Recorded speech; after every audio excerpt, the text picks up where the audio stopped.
si Crisostomo Ibarra y Magsalin. Pagkaraan ng 7 taon sa Europa, ako'y bumalik sa lupaing aking sinilangan.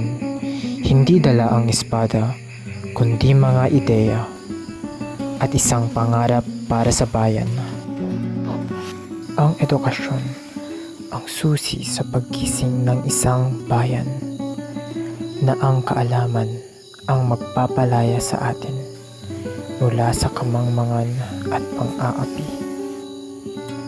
Ngunit sa bayang ang katotohanan ay kasalanan, pinatay ang aking ama hindi ng bala, kundi ng kasinungalingan.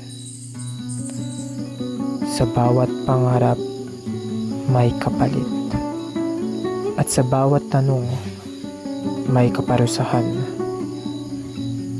Ngunit hindi ako bumalik upang manahimik.